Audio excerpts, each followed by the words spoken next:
O mga kababayan, tingnan nyo ang datos na ito ha. Tingnan nyo at i-analyze ninyo. At pansinin ninyo kung anong mali dito sa Pilipinas mga kababayan. Asian Diesel Price Tracker mga kababayan ha. As of March 2026. Kung ikukumpara natin ang presyo ng diesel mga kababayan, 2 months ago versus today. Ikumpara natin ang iba't ibang bansa mga kababayan. Sa Asia lang ha, sa Asia lang mga kababayan. At tingnan natin ang kaibahan ng pagtaas ng presyo ng diesel. South Korea 34% ang itinaas. Japan 38%, India 35%, Indonesia 9%, Malaysia 45%, Singapore 29%, Cambodia 15%, Vietnam 35%, Thailand 46%, Laos 33%. Kadalasan mga kababayan sa mga bansa sa Asia, hindi man lang pumalo ng 50% ang in-increase mga kababayan. Pero subalit datapwat, may isang katangi-tanging bansa ang sobra-sobra ang pag-increase mga kababayan ng presyo ng langis. At walang iba, ang bansang ito ay bayan ng mandurugas, puno ng kurakutang mga satanas, Pilipinas, na nakakuha lang naman mga kababayan ng 97% increase mga kababayan sa diesel. Ang tanong, bakit? Bakit? Grabe na ang pag-increase ng Pilipinas mga kababayan. Samantalang, pareho lang naman tayo ng pinagkukunan ng mga majority sa mga Asian countries na iyan. At saka pa mga kababayan, bakit nag-increase agad tayo ng almost 100%, 97%? Kung mayroon pa tayong mga pondo, mga oil reserve mga kababayan na sinabi ni Bangag na 2 months pa bago maubos. Tapos, hindi pa nga tayo nakabili ng mahal na krudo. Nag-increase na tayo ng 97%. Something is fishy.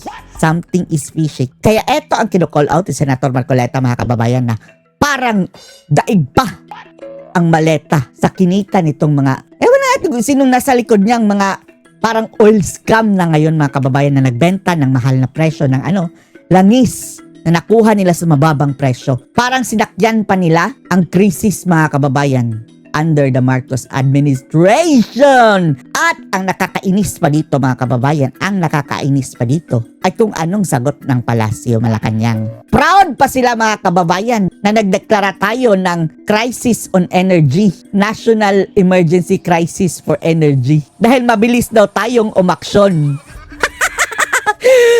Na kung tutuusin, kasalanan ng gobyerno, bakit tumaas ng todo ng 97% mga kababayan ang mga diesel na ito. Dahil hinayaan nila na magtaas presyo na agad mga kababayan habang mayroon pa naman tayong reserve na nakuha natin sa mababang halaga. Panoorin niyo po ha. Yung Pilipinas yung first. Okay. So, Ang kung tayo lokal- po kauna-unahan nag-declare Oo. state of energy emergency, Kauna-unahan and only country in the world mga kababayan ha. Nagdeklara ng state of energy emergency. Dahil grabe, tayo rin din mga kababayan ang grabing taas sa buong Asia at maging sa buong mundo siguro mga kababayan. 97%. At ang sabi pa ha, wala dang shortage mga kababayan. Kung walang shortage, bakit tumaas ang presyo?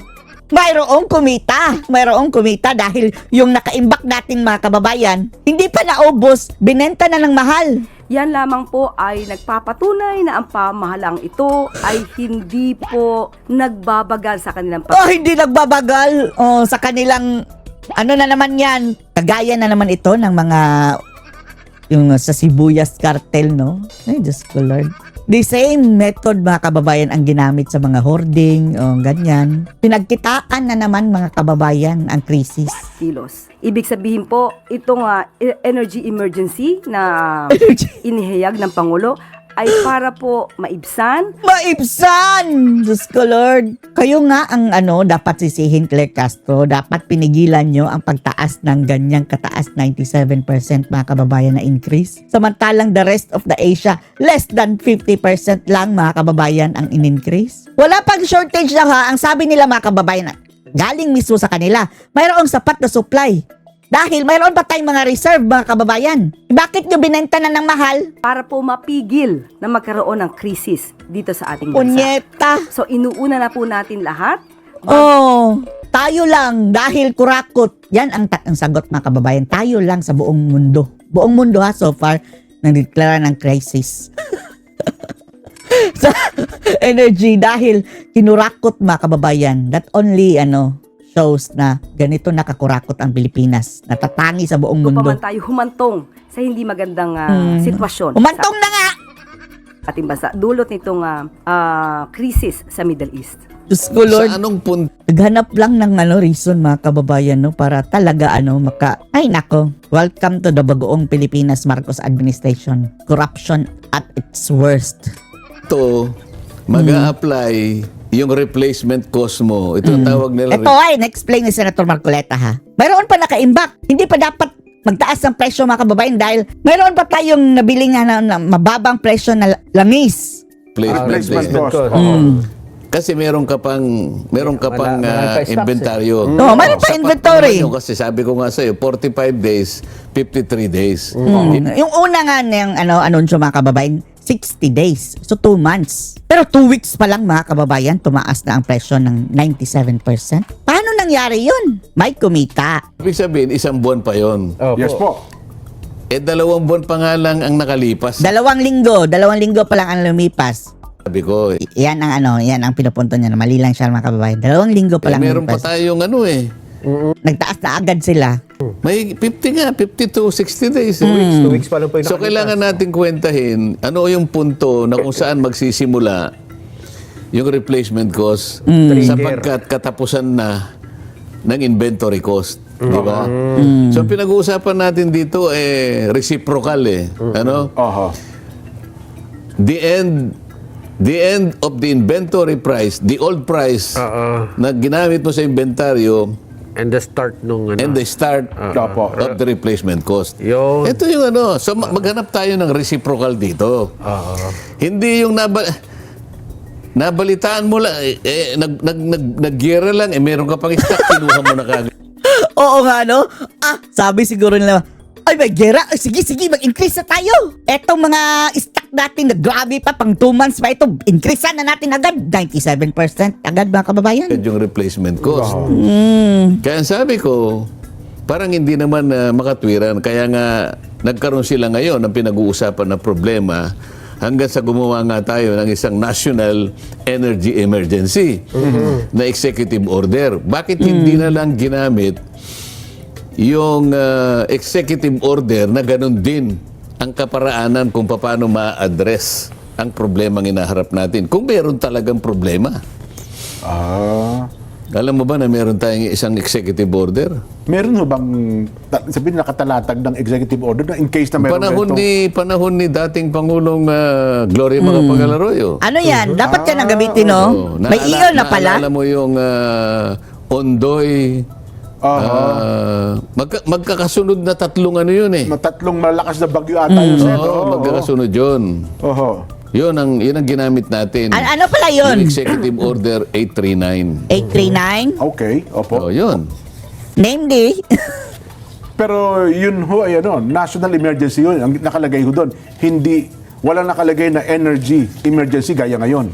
Kasi nga bagyo yun Opo. Basta pinag-uusapan national Emergency. Kung ano mang klaseng emergency po yun. Pero dahil nga ganun ang nangyari, pati oil companies dinirektang sinabihan na huwag ninyong itataas ang presyo. Yes. Yan dapat ang ginawa ni Bangag mga kababayan, no? Pabida agad ayuda. Bahala kayo, magtaas kayo ng presyo. Sa ako, ayuda. Mayroon na tayong duda mga kababayan. Mayroon na naman kamay ang mga bangag dito dyan sa taasan ng presyo ng langis kahit hindi pa napapanahon mga kababayan. Price freeze. Ilang ilang Ondoy, Pepeng at saka Ramil. Ramil Madriaga. Okay. Ngayon, ginamit yung Executive Order 839. 2009 ito, Jen, Opo. Although dito naman kasi, ang talagang tinamaan ay Luzon lang, di ba? Opo. Pero, National emergency na ngayon mga kababayan. Luzon pa lang ang tinamaan. How much more ito? Sa buong Pilipinas ng tinamaan. dahil targeted, sinabihan ng mga oil companies na Huwag ninyong nagkaroon ng ng freeze sa presyo. Opo, ng price freeze nga po. Oh. Oo. In-apply sa oil industry players. Okay. O bakit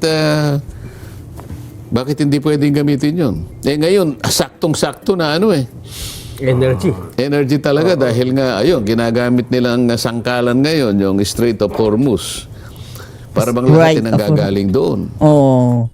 Hindi naman lahat mga kababayan nandun lang. Mayroon naman sa Russia. Mayroong iba't ibang oil mga kababayan, pati yan China. Oh, dapat naghanap na agad siya mga kababayan ng pagkukunan. Hindi yung nagpunta pa sa mga kamote processing plant. Ay, Diyos ko Lord. Punta pa sa mga paaralan para lang mga survey ng mga pansit. Hindi sinasabi ko nga ayan ka ako yung naghambalang ka ako yung mga tangke ng dalawang malalaking refinery. Hanggang ngayon ka ako hindi nyo sinusuri. 2 araw na tayong nagtatalo rito. Hindi pa ba nyo ako nakita kung totoo yan o hindi? Basta yun daw po ang sabi ng petroleum companies Tinanggap na nila na yun ang buong katotohanan. Ay, nako. Kung si Tatay Digong yan, mga kababayan, nalatigo na yan. Kahit nga yung 1 to 3 pesos, mga kababayan, 1 peso, 2 pesos, 3 pesos na increase. Papalag na yun si Tatay Digong. Eto pa na, dublado na, 97% increase. So, Lord, Kayong magpaliwanag bangag. Okay lang kay bangag. ngayon. Sino bang nagpapaliwanag para sa mga oil companies? Nakahalata ba ninyo? Pinagtatanggol nila. Po taga-DOE. Taga-DOE pa. Practice. Dapat sana na ang DOE pa yung sumama kay Marcoleta na dikdikin yung mga oil companies. Parang kasabwat pinagtatanggol pa. That is the practice. At napaamin mga kababayan na pinashoulder nila sa taong bayan ang yung price increase. Ang spokesperson nga ng mga petroleum company, di ba linggo-linggo ang nagsasalita ay taga-DOE kung magkano dapat na itaas saka magkano dapat ibaba. Wala. Oo nga. Na puntahan natin, dito po sa binabanggit nyo, totoo daw ba talagang may mabibiling mura? Kasi doon ang pinag-uusapan ngayon, mataas na presyo ng produktong petrolyo. Yung galing po sa world market, yung sa Gulpo, sarado yung Strait of Hormuz, talaga daw pong sirit, talagang kuntodong sirit. May binabanggit daw kayo, may mapagkukunan ng mura Lahat po parang ayaw maniwala sa mga inimbitahan ninyo Sino nga ayaw maniwala? Yung mga petroleum company, taga-DOE, first time daw po nilang narinig yung sinabi yung yun. So, anong masasabi mo, Nelson? Siguro nagpapalusot lang na sila Siguro baka kumuha talaga sila ng mura mga kababayan and then sinabi nila mahal ang kuha namin dito, nag-increase. Diyan dapat papasok ang gobyerno mga kababayan. Itong bangag Diyos ko. Patawa-tawa lang ang animal. First time, Sen. Matagal na ho yung trading na yan. Pero matakin nyo sa tagal ho ng industriya na ito. Ngayon lang nilang may nalaman na meron pa. Pwede pala makabili sa Singapore. Baka naman ang ibig nilang sabihin, ngayon lang nila nalaman na merong isa na kaya niyang alamin kung ano talaga ang presyo. Mukhang yun po ang totoo, Sen. Kasi madali namang sa natin ngayon, sa panahon natin ngayon. Opo, sa teknolohiya. Opo. Alam yan nila, nanloloko lang na yan sila mga kababayan na walang mura. Lahat ay mahal. Lahat na ay mahal. Si Ridon na lang andito mataas. Ang pagbabalidate ng isang bagay, Real time, Sen. real time. Baka hindi baka segundo lang, makukuha mo na Totoo po. Lalo kung malakas ang internet. At hindi naman ako naniniwala na ito'y malalaking mga kumpanya na wala silang kakayahan para mag-verify doon sa mga datos na aking inihayag. Opo.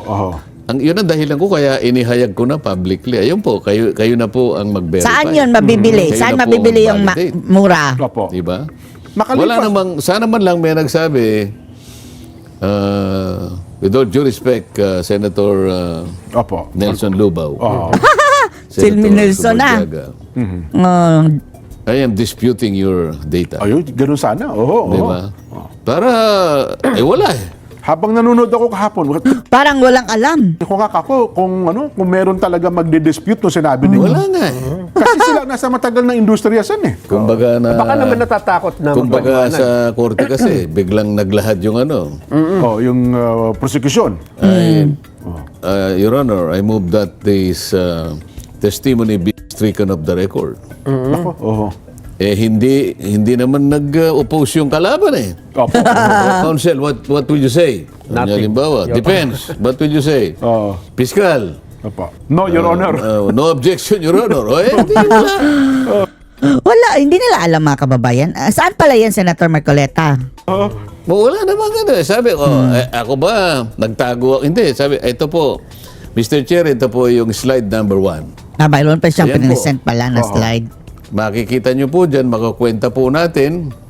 Yan po, nakalitaw po ang price US dollars per metric ton. Oho. Kung CIF po, lagyan na po natin ng shipping cost kahit na kung minsan FOB lang ang merong shipping cost. Oho. Ayan po, translate nyo na po sa metric ton, hindi na po $1,515 na lang. Yan. Okay? Oho. Andyan na po yung map, Singapore, $1.71. Sa Singapore. Aha. Opo. Ngayon po, dahil kinonvert na po natin sa liters, tsaka po yung 60 pesos is equal to $1. Opo.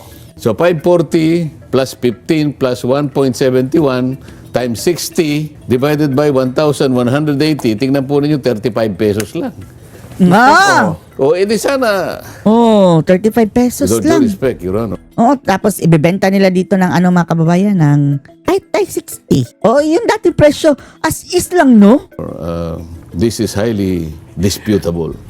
Yun sana, no? Wala, hindi sila pumalag. Nag-blind lang sila mga kababayan na as if hindi nila alam. Pero alam nila yan. Ayaw na nila sabihin dahil gusto nilang gamitin ang gera para makapag-price increase. Unacceptable. Kami po kanya ay inikutan na po namin ng milyong beses Oho. yung mga tangke ng Singapore. Hindi po totoo yung sinasabi ninyo. Nako. Oho. Meron bang kumibot, eh? Wala! Wala. Ang ini-expect ko nga, walang Walang talaga kumibo. sir. O yun Wala nga, matapos, yun nga ang eh. DOE, hindi niya alam. Hanggang Eh. matapos pa lang.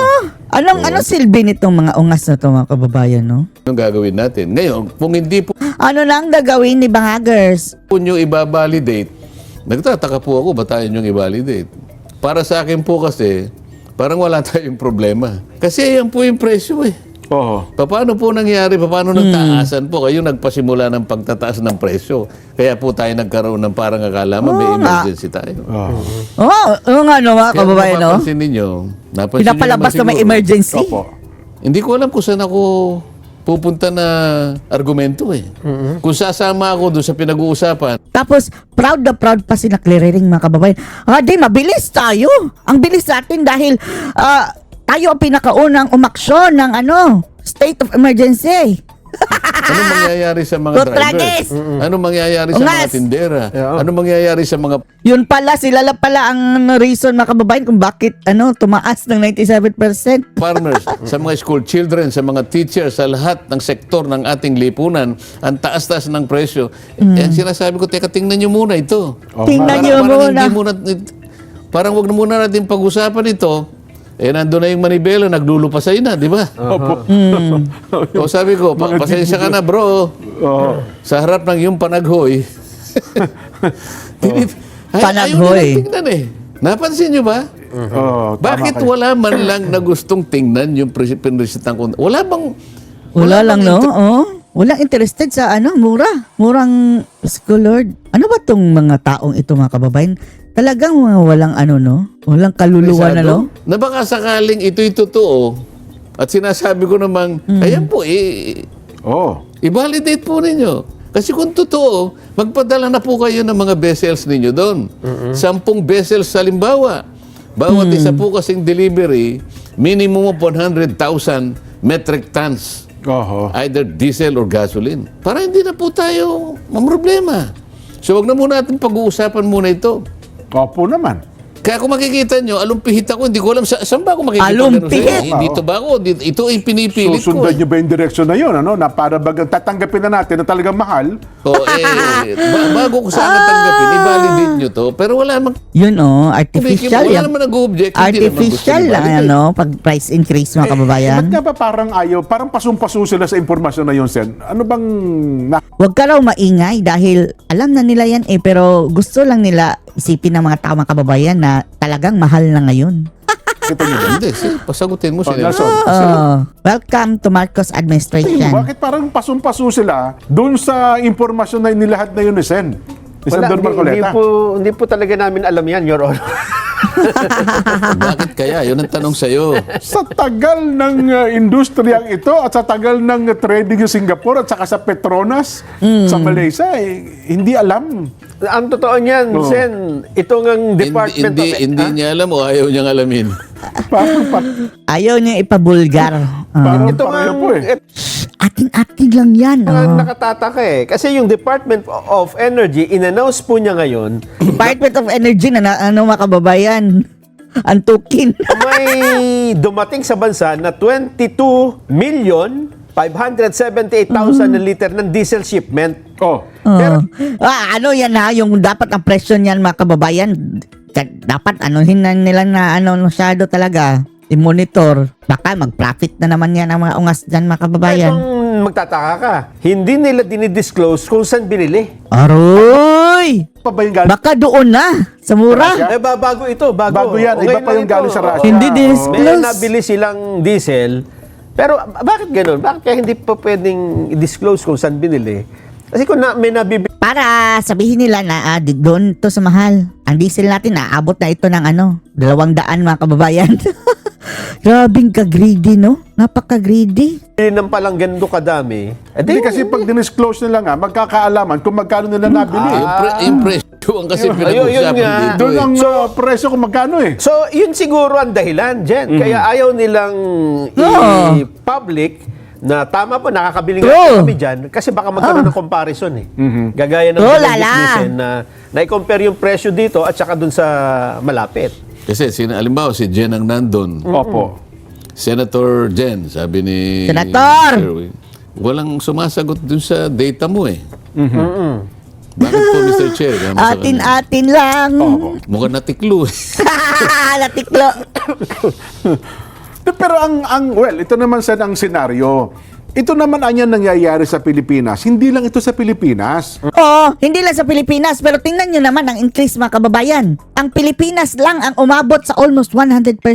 Kung hindi man lang, Kasi ang duda ko sa iba pang mga oil companies mga kababayan, over 100% pa ang increase. Ang Pilipinas lang ang may pinakamalaking oil increase sa presyo mga kababayan.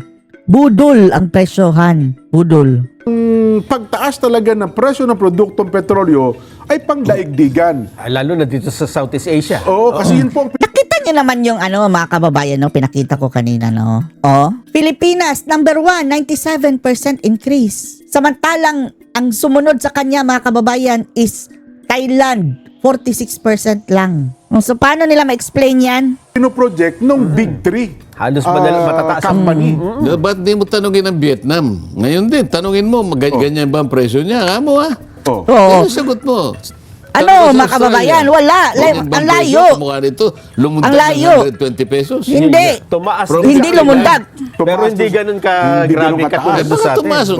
10%, 15%. Dahil nga 46% lang, mga kababayan, ang next natin. nga ng konti. Nagkaroon mataas. siguro nagkaroon lang ng shock. Pero pinag-uusapan natin from 55 to 126. Oo nga. Masyado mataas yung pag-akyat. Kasi sa kanila 20% lang ang pinakamataas dyan. Kaya pala ngayon ko nauunawaan kung bakit hindi nila inaalis ang balita Strait of Hormuz, Strait of Hormuz, Strait of Hormuz.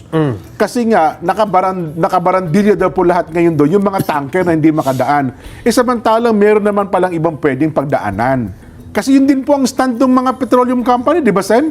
Nung nag-present yung Shell, nag-present yung Petron at saka Chevron. Yun po lahat na sinasabi nila eh. Alam mo kung makakapagsalita lang yung Strait of Hormuz. Opo. Kung makakapagmura lang yun. Ganun po ba? Baka nilamon ho ng buhay yan. Bakit ako na lang ang palagi niyong pinagtutungkulan nitong problema ninyo? Aha. Ha? Hindi ba kayo na ang nagsabi na 20% lang ng supply ang dumadaan dito? Yes po. Bakit hindi niyo tanungin saan dumadaan yung 80%? Aha. O yung Suez Canal, sarado ba? Di ba tinanong ko yung isa? Opo, yung representante ng Shell. Are you saying, sabi ko, that the Suez Canal is closed also? No, sir. Yan pala eh. Bakit palagi kang straight ng straight? Ipakita mo nga sa akin yung lahat ng mga binili ninyo nang galing sa Strait of Hormuz, dyan dumaan. Pakita mo nga. Aha. Pakikita niya ba? Hindi po niya pakikita yun. Magkakabistuhan tayo. Ito nga yung pinag-uusapan natin. Kung halimbawa naman, doon sa batas natin na 8479, di ba? Opo. 8479 yung batas eh. Ito yung deregulation ng ating downstream oil The industry. regulation law. Oho. Kung yung section 14 na yon, na kung tawagin ay monitoring, kung halimbawa yun naman ay empty lang na statement, Oho. yung parang pang-display lang. Talagang ganun. Kaya lang kung titingnan mo nga yung last paragraph na yung paragraph E na sinasabi niya, Opo. pag merong national emergency, meron kang gagawin eh. Isipin mo yan i-consider pang pwede mong i-take over temporarily yung operations ng public utility. Opo. Because it already affects public interest. Aha. Ibig sabihin, kahit nasa rehimen ng oil deregulation, hindi siya absolute eh. Kasi nga, ang pinaka-catchword doon, yung national emergency. National emergency.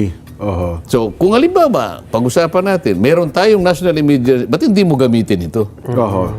Doon mo lang naman gagamitin ito eh. Para saan?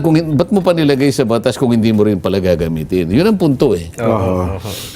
Pero, well, natapos na po. Hanggang ngayon, Basen, wala pang nagka-follow up kung talagang totoo ba yung sinasabi ninyo. May nagsabi Oho. na kakausapin ka raw nila para itanong kung sinong kukontakin. Opo. Kasi Ay, sabi may supplier din kayong kausap na nandun. Alam naman nila kung kontakin, pero hindi. Pero yun ang ipinahayag nila. Kasi yung katabi ko, DOE eh. Opo, oho. O habang minsan nagkakausap din kami, sabi nung isa sa kanila, pagkatapos daw ng hearing Sen, ay kakausapin kanila para makuha nila yung Matanong, contact kung paano. pati detalye. Oo, sabi ko. Ba't kinakailangan pa yung di pa siya lumapit sa akin kahit naman Opo. At saka kilala niya naman si Wimpy Puentevilla, di kung ba? kung talagang interesado sila, di bibigay ko yung contact. Kukontakin kaya. Nelson. Makakabili ba tayo doon? Sen? Kami na lang dyan ang Kami na pupunta. lang. Wala kang vessel eh. Ganun nga. Tapos wala pang Ano? insurance. Pupunta ka ron, naka-tricycle ka. Hindi, manghiram ako, dala kong container, Sen. Alam Isang mo, ang container. gagamitin nila doon, Panamax. Panamax. Oho. 100,000 metric tons Ganun kalaki. ang kargada noon. Ano po yun? Dadaong lang doon yung Panamax. Diba yun? Pero kasi hindi naman Diesel daw... to tank. Diesel to tank. Gaganon siya, oh. Opo. Tapos, Bagay, nangyayari ngayon. ay tinanong ko yung isa sa kanilang resource persons. Sabi ko, sir, are you familiar with the diesel tank Oho. transaction? No, Your Honor, sabi niya. Okay. So, hindi pala niya alam. Ganon. Sa tawi-tawi lang po, sa karagatan ng tawi-tawi, matagal na practice yun. Kasi baka naman ang alam nila. Oo. Hindi naman sila pumupunta doon sa tangkina eh. Nandito lang sila sa breakwater, alam ba? Doon sila Nagpapalitan ng yun hose. tayong marami ngayon eh. Opo, marami. Halimbawa, ito, hindi ko mababanggit yung pangalan. Opo. Ito, nasa cellphone ko. Meron sila ngayon, as we speak, 60 million liters Ng diesel. diesel. 60 million is good for 2 days. Okay. Consumption. Consumption ng Pilipinas. O ng buong o isang Hindi, pang national, National. per month. Opo. So ito, dalawang dalawang araw araw. lang ito. Oo, kasi 60 million lang eh. Oo. Ang consumption kasi natin, national, 996 million. Opo. Okay? Siguro mga about 25 million yun. O ito, 60 million lang ito, kaya about 2 days lang. Nakuha mo? Yes po. Ibebenta nila ng 70, papasok nila ng 70. So, hindi 126. Oo. Opo. It's 3 days away, sabi niya, from Philippines. So nandyan lang sa may, Nasa tabi-tabi siguro sa lang. gilid-gilid ng Sumatra siguro, o kaya dyan sa may Celebes Sea, o kanya. Yes po. Meron eh. May supply. May supply eh. Nandyan lang sila eh. Nako. Well, tama kayo dyan, Sen. Ano? Pero mukhang ayaw talagang kagatin ng big three yan, Sen. Hindi, babasahin ko. Baka sabihin na naman nila eh, ito, mahirap na eh. Baka sabihin nga, katang isip lang po. No? Ito, babasahin ko sa inyo. So available yan. Tama-tama. May buyer kami ni Nelson eh. Matagal na po naghahanap ng langis yun. Magtatayo na ako eh. Oo. Hindi, ito, may bayar ito. ako niya. Ano daw, ang requirements lang niya 1 million liter per week lang. Kailangan lang yan. Oo. Nasaan na ba yun? Hindi ko lang kung saan, kung Viber, kung sandali lang. 16 million Oo. to. Pwede na, ano? Oo nga. Ang requirements lang niya, kasi may-ari ng mga barko ito sen eh. Ang requirements lang niya, 1 million eh. For every week. Ay kung tumubo ako 5 centimos yan, di malaki-laki na ito. Nelson. Diesel yan, diesel. Diesel. Naku, Pang barko eh. Oo. O, today, 9:22 a.m. Oh, kanina umaga. Okay, ng umaga, opo. Diesel info, 60 million liters of diesel available, 75 pala, hindi 70. Aha. Available at 75 pesos per liter. We can negotiate for more or on a sustained supply. Oh. Ba, so tuloy-tuloy pa pala, oh. We are 3 days away from the Philippines. Delivery is upon payment. Ba? Hindi kaya sa Temu mo ka... Hindi, kasi may dala-dala ka ng pera sigurado. Kasi Opo, oo. andun lang sila eh. Opo, Oo oo. nga, dyan na. Nag-aabang lang ng bibili. Oh. tingnan mo sa sa avatar mo kung halimbawa 3 days away, Sige. para alam mo kung nasaan Sige, siya. oo. Well, bandang ano Tingnan yan, kung natin, hindi, bandang Malaysia. Baka nandiyan lang Kasi sa may naka-tanker lang yan eh. Hindi, baka nasa Kalayaan Island Group ito. Ayun, oh, pwede. Nakadock doon, di ba? Oho. Eh, binabantay ng Coast Guard siguro yan. Pagpasok sa Pilipinas, baka akala eh, ano. Oh. There are people who are willing to provide proof that the gasoline and diesel we're buying right now are old stocks and that should not be affected by the second blow of price hike. Oho. Crisis of 120 to 144 pesos per liter. So, hindi pa pala daw. So Old stocks pa pala yan, old ano? stock ito, kaya they're willing to sell at 75. So Kita pa parang rin sila dyan, no? may price na rin sila siguro. Tama po. Oh. Baka nakuha na lang din ng 25 pesos eh. Eh, Oo nga, di times 200% na nila So bibenta. may 50 pesos na siyang ano rito. Oho. Kung 75 pesos niya ang ano. No, kaya may Di ba? 50 pesos na siya, okay na sa kanya. Kaya nga. 60 million liters Oh. times 5 pesos. Nako. Ang laki nun. Eh kasi kung... Kasi ano lang niya yun eh. Kasi sa 50, gross nila yun eh. Opo. O siya, broker siya. Alam ba, may piso ka kamo. Oho. 60 million pa rin po yun kung sa piso per liter. Yun ang nga sinasabi ko. Baka naman kasi Sen, baka maraming nag-i-scam ngayon. Baka naman kung scam yun, baka sabihin ng ano. hindi ko naman siya papuntin kung hindi ko kilala ko eh.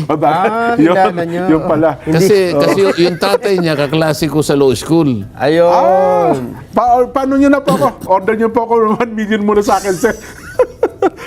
Paano na ako? Letter of credit na ako, LC na ako dyan. Nasaan ikaw? Magkano ka? Ilang order mo? Hingi na lang ako sa'yo. Balato ka na lang. Ay, nako. So, yun ho pala ang sitwasyon. Ano, ha? Ngayon ho ay... Hindi, ang dami nating dapat pang ayusin sa Opo. pag-uusap dahil sa, di ba, dahil nga sa national emergency, napilitan ang legislature, lower and upper house, na madaliin yung pagsasabatas ng pagbibigay ng emergency sa Pangulo, di ba? Oho. At yung excise tax nga ay isususpindi muna, di ba? Opo, pinag-uusapan kasi pang balita po, Sen, ay April 12 or 13. Kasi kailangan may publication pa yan, Opo, di ba? magde-decide na po kung babawasan o totally ay aalisin ang excise tax. Kaya nga, so itanong natin ngayon, magkano ba yung kinukolekta nating excise tax sa bawat taon? Aha. Anong average na collection natin Yearly, sa excise tax? annual collection, ano? Estimate yan, siguro about 150 to 160 billion pesos Ako, napakalaki pala. per year. Okay. Opo. E di sususpend mo yan. Opo, di... Paano yung pinaggagamitan nito na alam ko naman ay mga priority projects ng government kung hindi man siguro kasangkot din dito yung mga public services. Aha. So kung wala na yung tax na yan, anong gagastahin para doon sa mga sektor na dito pala pinaggagamitan? Ito pala ang ginagamit. Aha. Palagay mo, apektado yung mga tindera dyan. May apektadong mga tsuper, halimbawa. May apektadong mga basurero. Hindi ko alam kung alin lahat ang pwedeng maapektuhan kapag yung excise tax na wala. Opo, sinuspend. Ibig sabihin, kaya natin ginawa yon para makatipid tayo sa panggatong. Yes po. Kaya lang, may kakambal naman na problemang idudulot. Nakuha mo? Yes po. Sa makatwid, gusto mong maging maligaya ang isang sektor sapagkat nagawa mong ibaba Ang presyo ng langis, ang presyo ng langis. Ngunit, May yung magsasakripisyo. pinagagastahan ng excess tax, hindi mo na siya mapapasaya ngayon dahil wala na siya. oho, mapuputol na eh. So, ito sa mga doktrina ng public administration. Oho. Paano mo ito Ito ngayon yung babalansin, tinatawag no? nating Pareto Principle. Oho. Gusto mong maging maligaya si Nelson, dinigyan mo siya ng ganito, nawalan si Jen Subarjaga, May pinukit. yun ang balancing. Oho. Nako. Teka lang sir, bigla ko pinaalala, may binabanggit kayo doon sa coal power plant, na yung part ng Semirara, ano yung rekomendasyon doon? Kasi mahalaga Hindi. nito na dapat malaman Kasi ng nga, ating kababayan. pinag-uusapan namin kasi yung pati sa kuryente na pag-usapan. Yes po, kasi yes po, oo. alam mo naman, isa sa panggatong natin sa kuryente, mga gumagawa ng kuryente, diesel. Yes po. So, para mo nang nakita, lalong-lalo na yung tinatawag na SPAG areas. Oho. Yung SPAG areas, ito yung small power utility group. Okay. Na ang nagsusupply dyan yung Napocor dahil walang transmission line. Mga isla to eh. Opo, oho. Katulad ng Masbate, katulad ng Mga off-grid kung tawagin, ano? off-grid, katulad ng Mindoro. Yes po.